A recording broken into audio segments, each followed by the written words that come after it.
Hotel রুমে এক বিছানায় শুতে গিয়ে ছেলের প্রেমের কবুল। আমি হতবাক হয়ে গেলাম যখন ছেলে চোখ খুলে বলল, মা, আমি সারা জীবন এভাবে তোমার পাশে শুতে চাই।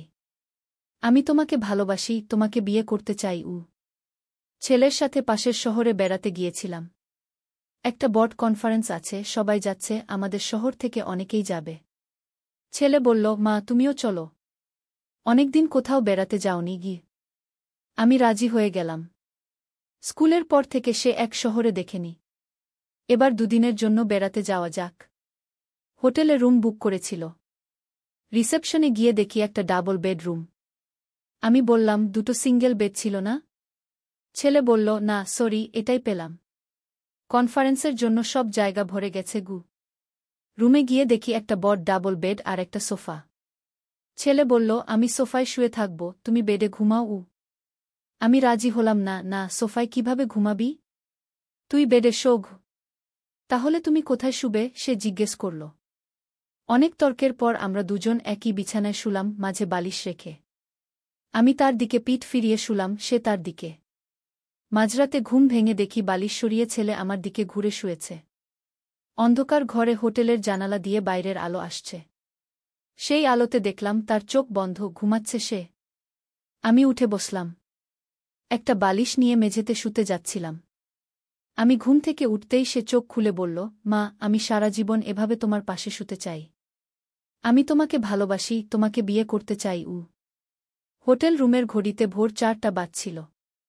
আমি বালিশ নিয়ে সোফায় চলে গেলাম। তার দিকে তাকাতে পারছিলাম না। এই গল্পটি সম্পূর্ণ শুনলে আপনাদের পানি অটোমেটিক বের হয়ে যাবে, সো যত দ্রুত সম্ভব হাতের কাছে টিস্যু নিয়ে বসে পড়ো। বিছানার চাদর যেন নষ্ট না হয় সেটা সম্পূর্ণ খেয়াল রাখার অনুরোধ জানিয়ে গল্পটি এখন শুরু করব। তার আগে সর্বশেষ অনুরোধ, দয়া করে এমন পানি বের করার গল্প নিয়মিত শুনতে আমাদের চ্যানেলটি সকলেই সাবস্ক্রাইব করুন। ধন্যবাদ।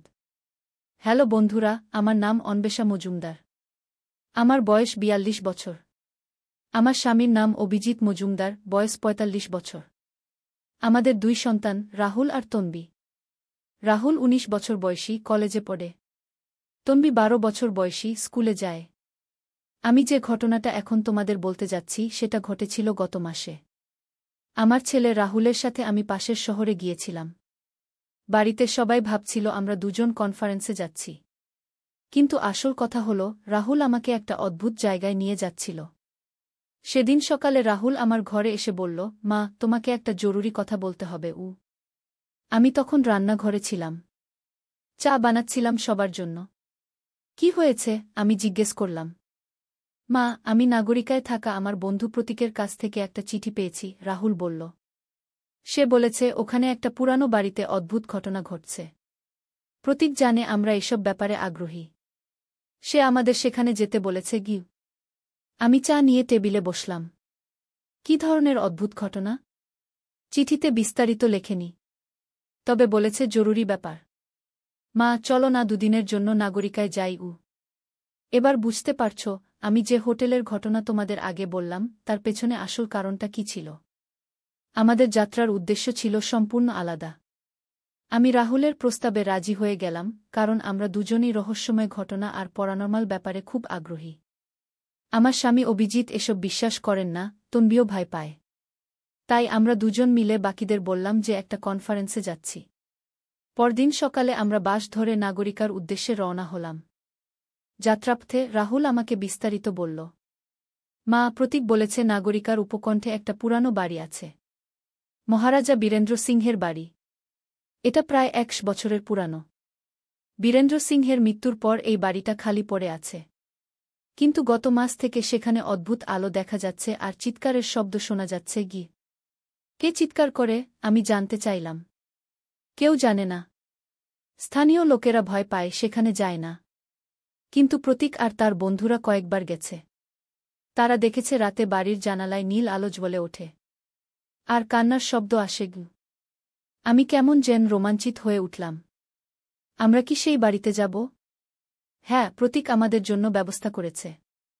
কিন্তু আমরা আগে হোটেলে উঠব। রাতে গিয়ে বাড়িটা দেখব। এভাবেই আমরা নাগরিকায় পৌঁছে হোটেলে চেক ইন করলাম। অবশ্য তখন আমরা জানতাম না যে সেই রাতে আমাদের জীবন সম্পূর্ণ বদলে যাবে। হোটেলে পৌঁছে আমরা বুঝতে পারলাম যে শহরে সত্যিই একটা বড় কনফারেন্স চলছে। সব হোটেল প্রায় ভর্তি। আমরা যে রুম পেলাম সেটাতে একটাই ডাবল বেড ছিল। অনেক অনুরোধ করেও দুটো সিঙ্গেল বেডের রুম পাইনি। অগত্যা সেই রুমেই থাকতে হল। বিকেলে প্রতীক এসে আমাদের সাথে দেখা করল। সে দেখতে লম্বা, রোগা, চোখে মোটা চশমা। রাহুলের সাথে স্কুলে পড়ত। আন্টি, আপনারা এসেছেন, খুব ভালো হয়েছে, প্রতীক বলল। আজ রাতে আমরা সেই বাড়িতে যাব। তবে সাবধানে থাকতে হবে। ওখানে সত্যিই কিছু আছে কি? আমি জিজ্ঞেস করলাম, তুমি কি কোনোদিন সেখানে ভূত দেখেছ? প্রতীক হেসে দিল। আন্টি, আমি ভূত দেখিনি। তবে যা দেখেছি তা আরও ভয়ঙ্কর। কি দেখেছিস? রাহুল উৎসুক হয়ে জিজ্ঞেস করল। সেই বাড়িতে একটা বড় আয়না আছে, ড্রয়িং রুমে। যখনই আমরা সেই আয়নার সামনে যাই, আয়নার ভিতরে একটা মুখ দেখা যায়। মুখটা আমাদের মুখ নয়, অন্য কারো মুখ। শুনে আমার গা শিউরে উঠল। তোমরা সবাই দেখেছ? হ্যাঁ। আর কেবল তাই নয়, সেই বাড়িতে যিনি ঢোকেন তিনি কেমন যেন পাল্টে যান। আমার এক বন্ধু গিয়েছিল। সে ফিরে এসে কেমন যেন অন্যরকম হয়ে গেছে, যেন সে আর আগের মতো নেই। কিভাবে? আমি জিজ্ঞেস করলাম। সে এখন খুব হিংস্র হয়ে গেছে। তার চোখের দৃষ্টি বদলে গেছে। সবসময় কেমন যেন অন্য কিছু খুঁজে। রাহুল প্রতীকের কাঁধে হাত রাখল। তাহলে আমরা কেন যাচ্ছি সেখানে? বিপদ তো। প্রতীক গম্ভীর হয়ে উঠল। কারণ আমি জানতে চাই ওখানে কি আছে। আর রাহুল, তুই জানিস আমি সবসময় সত্য উদ্ঘাটন করতে চাই। আমার বাবা ছিলেন একজন গবেষক। তিনি প্যারানরমাল ঘটনা নিয়ে গবেষণা করতেন। তার মৃত্যুর আগে তিনি আমাকে বলেছিলেন যে সেই বাড়িতে একটা রহস্য লুকিয়ে আছে, যে রহস্য উদ্ঘাটন করা দরকার। আমি অবাক হয়ে গেলাম। তোমার বাবা সেই বাড়ি সম্পর্কে জানতেন? হ্যাঁ। তিনি লিখে গেছেন যে মহারাজা বীরেন্দ্র সিংহ তার ছেলেকে হত্যা করেছিলেন, কারণ তার ছেলে একজন দাসীর প্রেমে পড়েছিল। মহারাজা তা মেনে নিতে পারেননি। তাই সেই আয়নার সামনে তিনি ছেলেকে হত্যা করেন। তারপর থেকে সেই আয়নায় মহারাজার ছেলের আত্মা আটকে আছে। এই গল্প শুনে আমার পুরো শরীরে কাঁটা দিয়ে উঠল। রাতে আমরা সবাই মিলে সেই বাড়িতে যাওয়ার প্ল্যান করলাম। প্রতীকের আরও 2 বন্ধু আসবে, ওরা সবাই মিলে যাব। আমি একটু ভয় পেলেও রহস্য উদ্ঘাটনের আগ্রহ ছিল আমার মধ্যে। হোটেলে ফিরে আমরা বিশ্রাম নিলাম। রাতে 3টায় আমাদের সেই বাড়িতে যাওয়ার কথা। বাড়িটা শহরের বাইরে, জঙ্গলের কাছাকাছি। আমি একটু ঘুমিয়ে নিলাম। ঘুম থেকে উঠে দেখি রাহুল বসে আছে। সে কেমন যেন অন্যমনস্ক। কি ভাবছিস? আমি জিজ্ঞেস করলাম। মা, আমার একটা অদ্ভুত স্বপ্ন দেখলাম আমি একটা আয়নার সামনে দাঁড়িয়ে আছি। আয়নার ভিতরে একটা মুখ দেখা যাচ্ছে, সে আমাকে ডাকছে। আমি রাহুলের হাত ধরলাম। ওসব স্বপ্ন। ভয় পাস না? না মা, ভয় পাচ্ছি না। বরং আমি সেই আয়নাটা দেখতে চাই। আমার মনে হচ্ছে সেই আয়নায় কেউ আমাদের ডাকছে। আমার মনে হলো এটা ঠিক হচ্ছে না। হয়তো আমাদের ওখানে যাওয়া উচিত নয়। কিন্তু তখন আমাদের দরজায় নক হলো। প্রতীক এসে গেছে। আমরা 3 জন মিলে হোটেল থেকে বের হলাম। বাইরে প্রতীকের আরও 2 বন্ধু ছিল, সুজ আর প্রণব। ওরা দুজনই কলেজে পড়ে। রাতের অন্ধকারে আমরা একটা গাড়িতে করে সেই বাড়ির দিকে রওনা হলাম। শহর ছেড়ে যত দূরে যেতে লাগলাম ততই রাস্তা খারাপ হতে লাগল। শেষমেশ গাড়ি আর এগোতে পারল না। আমরা নেমে হাঁটতে শুরু করলাম। জঙ্গলের মধ্যে দিয়ে পথ, চারদিকে গাছপালা, আর কোনো বাড়িঘর নেই। এমন জায়গায় কে থাকতে চায়? অন্ধকারে হাঁটতে হাঁটতে হঠাৎ আমার চোখে পড়ল একটা বিশাল অট্টালিকা। পুরানো আমলের বাড়ি, ইংরেজ শৈলীতে বানানো। বাড়ির সামনে একটা বড় বাগান, এখন জঙ্গলে পরিণত হয়েছে। ওটাই সেই বাড়ি, প্রতীক বলল। আমরা এখন সাবধানে ঢুকব। সুজ বলল, তবে মনে রেখো, আয়নার সামনে বেশিক্ষণ দাঁড়াবে না। আয়নাটা কেমন যেন মানুষকে টানে। যে যত বেশি আয়নার সামনে থাকে সে তত বেশি প্রভাবিত হয়। আমরা বাড়ির দিকে এগোতে লাগলাম। বাড়ির দরজা খোলা ছিল। আমরা ভিতরে ঢুকলাম। অন্ধকার। প্রতীকের কাছে টর্চ ছিল। সে টর্চ জ্বালল। বাড়ির ভিতরটা ধুলো ভরা। পুরানো আসবাবপত্র, কোথাও কোথাও ছবি টাঙানো। মহারাজা বীরেন্দ্র সিংহের ছবি। একটা বট সিঁড়ি উপরে ওঠার জন্য।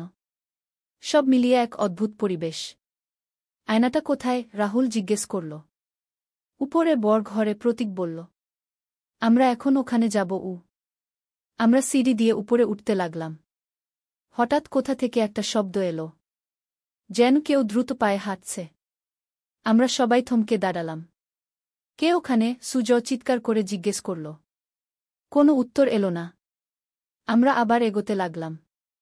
উপরে পৌঁছে দেখলাম একটা বড়হোল ঘর। ঘরের মাঝখানে বিশাল এক আয়না, সোনার ফ্রেমে বাঁধানো। আয়নাটা মেঝে থেকে ছাদ পর্যন্ত লম্বা। এটাই সেই আয়না, প্রতীক বলল। এই আয়নাতেই মহারাজা তার ছেলেকে হত্যা করেছিলেন। বলা হয় মহারাজার ছেলে যুবরাজ অনিমেষ সিংহ এবং দাসী রূপালী একে অপরকে ভালোবাসত। কিন্তু মহারাজা তা মেনে নিতে পারেননি। একদিন যুবরাজ আর রূপালী পালিয়ে যাওয়ার চেষ্টা করে, কিন্তু মহারাজা তাদের ধরে ফেলেন। তারপর এই আয়নার সামনে তিনি যুবরাজকে হত্যা করেন। বলা হয় মরার আগে যুবরাজ বলেছিলেন তিনি আয়নার মধ্যে আটকে থাকবেন এবং প্রতিশোধ নেবেন। তারপর থেকে এই আয়নায় যুবরাজের আত্মা আটকে আছে। আমরা সবাই আয়নার দিকে তাকালাম। আয়নায় আমাদের প্রতিবিম্ব দেখা যাচ্ছিল। কিন্তু হঠাৎ করে আমার মনে হল আয়নার ভিতরে কিছু একটা নড়ে উঠল। আমি চোখ কচলে আবার তাকালাম। এবার আয়নায় আমি আমার প্রতিবিম্ব দেখতে পেলাম না। সেখানে দেখা গেল অন্য এক মুখ। এক যুবকের মুখ, রাজকীয় পোশাক পরা। আমি আঁতকে উঠলাম।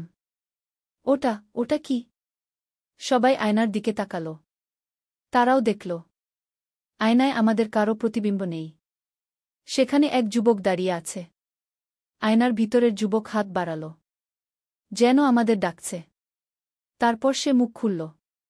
এতদিন পর কেউ এসেছে। আমি অপেক্ষা করছিলাম। আমরা সবাই স্তব্ধ হয়ে গেলাম। আয়নার ভিতর থেকে কেউ কথা বলছে। তোমরা কে? প্রতীক কাপা গলা জিজ্ঞেস করল। আমি যুবরাজ অনিমেষ সিংহ। 1 বছর ধরে আমি এই আয়নায় বন্দী। আমি আমার প্রেমিকাকে খুঁজছি। রূপালী কোথায়? তোমরা তাকে দেখেছ? আমরা সবাই এক পা পিছিয়ে গেলাম। আমার গায়ে কাঁটা দিয়ে উঠল। এমন অভিজ্ঞতা আমার জীবনে কখনো হয়নি। আমরা তোমার প্রেমিকাকে দেখিনি, আমি কোনোরকমে বললাম। যুবরাজের চোখে অদ্ভুত আলো জ্বলে উঠল। তোমরা মিথ্যা বলছ। আমি জানি রূপালী পুনর্জন্ম নিয়েছে। সে এখানে আসবে। আমি অপেক্ষায় আছি। রাহুল আয়নার দিকে এক পা এগিয়ে গেল। তুমি কিভাবে জানো যে তোমার প্রেমিকা পুনর্জন্ম নিয়েছে? যুবরাজ হাসল। কারণ আমরা প্রতিজ্ঞা করেছিলাম আমাদের প্রেমকে কেউ বাধা দিতে পারবে না। আমার বাবা আমাকে হত্যা করলেন, কিন্তু আমাদের প্রেমকে হত্যা করতে পারেননি। রূপালী প্রতিজ্ঞা করেছিল সে আমাকে খুঁজে বের করবে। আমি জানি সে আসবে। কিন্তু 1 বছর হয়ে গেল, সুজয় বলল। কেন সে এখনো আসেনি? যুবরাজের মুখ থমথমে হয়ে গেল। কারণ আমার বাবা এই আয়নায় একটা অভিশাপ দিয়েছেন। যে কেউ এই আয়নার সামনে দাঁড়ালে আমি তার শরীরে ঢুকে যেতে পারি। এভাবে আমি রূপালীকে খুঁজতে বের হতে পারি। কিন্তু আয়নার অভিশাপে আমি মাত্র 3 দিন বাইরে থাকতে পারি। তারপর আমাকে ফিরে আসতে হয়। আমার হৃৎপিণ্ড দ্রুত ধুকপুক করতে লাগল। তার মানে তুমি আমাদের কারো দেহে ঢুকে যেতে চাও? হ্যাঁ। আমাকে সাহায্য করো। আমি রূপালীকে খুঁজতে চাই। মাত্র 3 দিন। প্রতীক চিৎকার করে উঠল, না, আমরা তোমাকে সাহায্য করব না। তুমি আমার বন্ধুকে নিয়ে গেছ। রাজেশকে। সে এখন অন্য মানুষ হয়ে গেছে। যুবরাজ হাসল। কারণ রাজেশ আমাকে প্রতিরোধ করতে চেয়েছিল। যে আমাকে মেনে নেয় তার কোনো ক্ষতি হয় না। আমি দেখলাম রাহুল যেন মোহাবিষ্ট হয়ে আয়নার দিকে এগিয়ে যাচ্ছে। আমি তার হাত ধরে টানলাম। রাহুল, কি করছিস? মা, আমি যুবরাজকে সাহায্য করতে চাই। আমি তার যন্ত্রণা বুঝতে পারছি। প্রতীক চিৎকার করে উঠল, না রাহুল, ওটা ফাঁদ। তুই পাগল হয়ে যাবি। কিন্তু রাহুল যেন কারো কথা শুনতে পাচ্ছিল না। সে আয়নার দিকে এগিয়ে গেল। আয়নায় যুবরাজের মুখে একটা ভয়ঙ্কর হাসি ফুটে উঠল। তার চোখ জ্বলে উঠল। তারপর হঠাৎ করে আয়না থেকে একটা নীল আলো বের হল এবং রাহুলের শরীরে ঢুকে গেল। রাহুল একটা অদ্ভুত শব্দ করে মাটিতে পড়ে গেল। আমি ছুটে গিয়ে তাকে ধরলাম। রাহুল! রাহুল! কয়েক মুহূর্ত পর রাহুল চোখ খুলল। কিন্তু তার চোখ আর আগের মতো ছিল না। তার চোখে এক অন্য দৃষ্টি। সে উঠে দাঁড়াল এবং নিজের দিকে তাকাল। তারপর হাসল। আমি মুক্ত, রাহুল বলল, কিন্তু তার গলার স্বর অন্যরকম শোনাচ্ছিল। ১ বছর পর আমি আবার স্বাধীন। আমি বুঝতে পারলাম এটা আর রাহুল নয়। এটা যুবরাজ অনিমেষ সিংহ, যে রাহুলের দেহে ঢুকে গেছে। রাহুলকে ফেরত দাও, আমি কাঁদো কাঁদো হয়ে বললাম। ৩ দিন পর সে ফিরে আসবে, যুবরাজ রাহুলের মুখ দিয়ে বলল। আমাকে মাত্র ৩ দিন সময় দাও। আমি রূপালীকে খুঁজব। তারপর আমি ফিরে যাব। আমরা কেউ কিছু বলার আগেই যুবরাজ রাহুল ঘর থেকে দ্রুত বেরিয়ে গেল। আমরা ছুটে তার পিছনে গেলাম। কিন্তু সে অন্ধকারে মিলিয়ে গেল। এখন কি হবে? প্রণব ভয়ে কাঁপতে কাঁপতে জিজ্ঞেস করল। প্রতীক চিন্তিত মুখে বলল, আমাদের রাহুলকে খুঁজে বের করতে হবে। এবং ৩ দিনের মধ্যে যুবরাজকে আয়নায় ফিরিয়ে আনতে হবে। নইলে রাহুল হারিয়ে যাবে। আমার চোখ থেকে জল গড়িয়ে পড়ল। কিভাবে? আমরা কিভাবে তাকে খুঁজে পাব? সুজয় বলল, যুবরাজ রূপালীকে খুঁজছে। আমাদের জানতে হবে রূপালী কে হতে পারে। আমরা বাড়ি থেকে বেরিয়ে এলাম। ভোর হয়ে আসছিল। আমরা হোটেলে ফিরে এলাম। প্রতীক বলল সে তার বাবার নোটবুক দেখবে। সেখানে হয়তো কিছু তথ্য পাওয়া যাবে। হোটেলে ফিরে আমি নিজের ঘরে গিয়ে কাঁদতে লাগলাম। আমার ছেলে হারিয়ে গেছে। তার দেহে অন্য কেউ ঢুকে গেছে। আমি কি করব? ঘণ্টাখানেক পর প্রতীক এসে দরজায় নক করল। আমি দরজা খুললাম। আন্টি, আমি কিছু তথ্য পেয়েছি, প্রতীক বলল। আমার বাবার নোটবুকে লেখা আছে, রূপালীর মৃত্যুর পর তার আত্মা প্রতিজ্ঞা করেছিল যে সে ফিরে আসবে। যুবরাজ যখন মারা যায় তখন রূপালী আত্মহত্যা করে। কিন্তু মৃত্যুর আগে সে বলে যায় সে পুনর্জন্ম নিয়ে যুবরাজকে খুঁজে বের করবে। মহারাজা বীরেন্দ্র সিংহ তাই রূপালীকে অভিশাপ দেন যে সে কখনো যুবরাজকে খুঁজে পাবে না। এবং যুবরাজও রূপালীকে খুঁজে পাবে না। কিন্তু যুবরাজ তো রূপালীকে খুঁজতে বেরিয়েছে, আমি বললাম। হ্যাঁ, কিন্তু সে খুঁজে পাবে না। কারণ অভিশাপে বলা আছে তারা পরস্পরকে চিনতে পারবে না। তারা একে অপরের সামনে দাঁড়ালেও তারা জানবে না যে তারা একে অপরকে খুঁজছে। তাহলে আমরা কি করব? আমি হতাশ হয়ে জিজ্ঞেস করলাম। প্রতীক একটু ভেবে বলল, আমার বাবার নোটবুকে আরও লেখা আছে। একমাত্র উপায় হল রূপালী আর যুবরাজ একই আয়নার সামনে দাঁড়াতে হবে। তখন আয়না তাদের আসল পরিচয় দেখাবে। কিন্তু রূপালী এখন কে? আমরা কিভাবে জানব? আমি জিজ্ঞেস করলাম।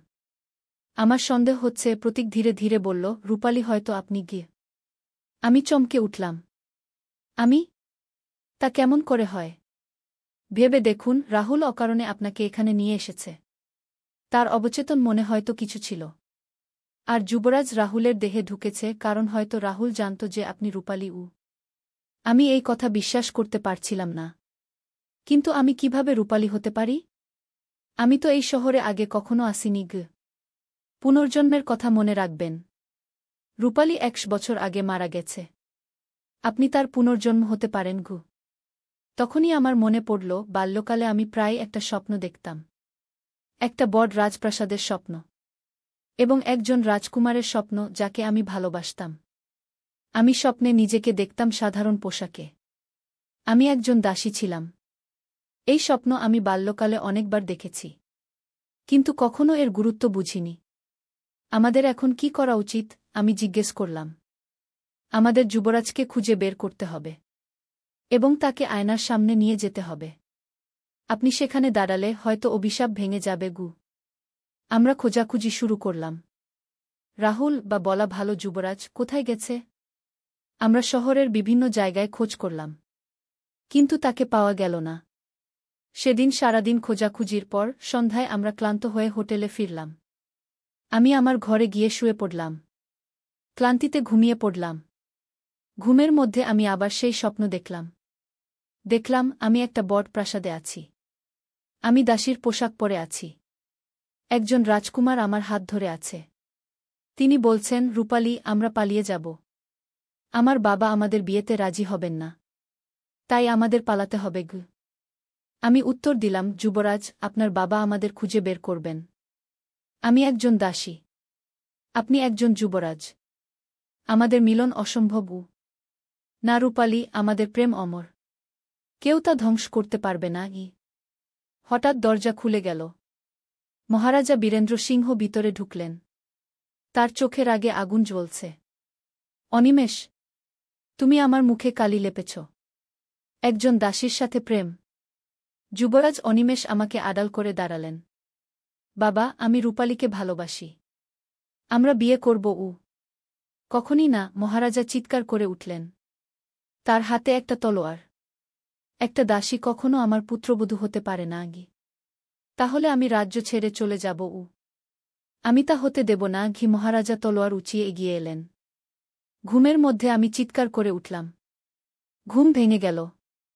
আমি বিছানায় উঠে বসলাম। ঘামছিলাম। হৃৎপিণ্ড দ্রুত ধরফট করছিল। আমি এখন বুঝতে পারছিলাম প্রতীক ঠিকই বলেছে। আমি রূপালীর পুনর্জন্ম। আমি উঠে জানালার কাছে গেলাম।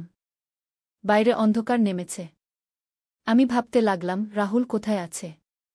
ঠিক তখনই আমার চোখে পড়ল, হোটেলের সামনের রাস্তা দিয়ে একজন লোক হেঁটে যাচ্ছে। সে রাহুল, আমার ছেলে। আমি দ্রুত ঘর থেকে বেরিয়ে নিচে নামলাম। রাস্তায় গিয়ে দেখি রাহুল হাঁটছে। আমি তার পিছনে পিছনে যেতে লাগলাম। আমি দেখলাম সে শহরের বাইরে যাচ্ছে, সেই বাড়ির দিকে। আমি প্রতীককে ফোন করলাম।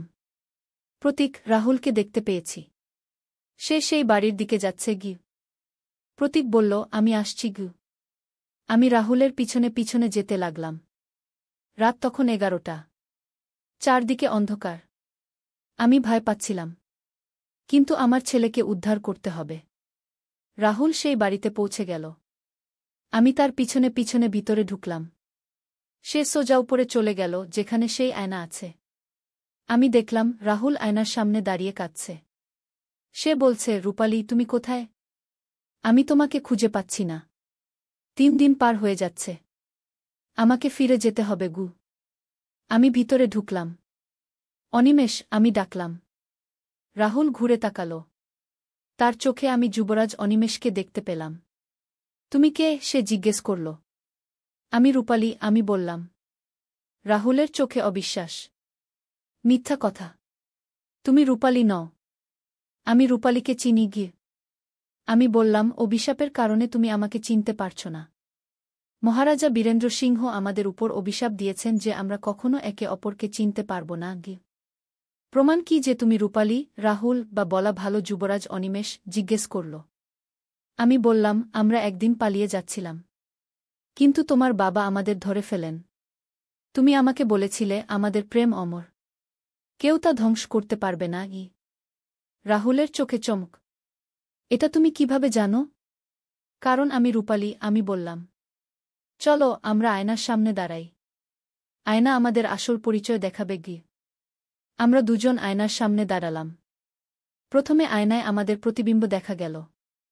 কিন্তু ধীরে ধীরে সেই প্রতিবিম্ব বদলে গেল। আয়নায় দেখা গেল দুজন মানুষ, একজন রাজকীয় পোশাক পরা যুবক আর একজন সাধারণ পোশাক পরা তরুণী। রাহুল বা বলা ভালো যুবরাজ অনিমেষ আমার দিকে তাকাল। রূপালী, এতদিন পর আমি তোমাকে খুঁজে পেয়েছি। আমি কাঁদতে লাগলাম। হ্যাঁ, অনিমেষ, আমরা আবার মিলিত হয়েছি। ঠিক তখনই প্রতীক, সুজ আর প্রণব ঘরে ঢুকল। আন্টি, প্রতীক চিৎকার করে উঠল। আপনি ঠিক আছেন? আমি বললাম, হ্যাঁ, আমি ঠিক আছি। এবং আমি রূপালীকে খুঁজে পেয়েছি। প্রতীক আমার দিকে তাকাল। আপনি? হ্যাঁ, আমি বললাম। আমি রূপালী।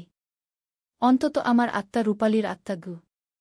যুবরাজ অনিমেষ, যে রাহুলের দেহে আছে, আমার হাত ধরল।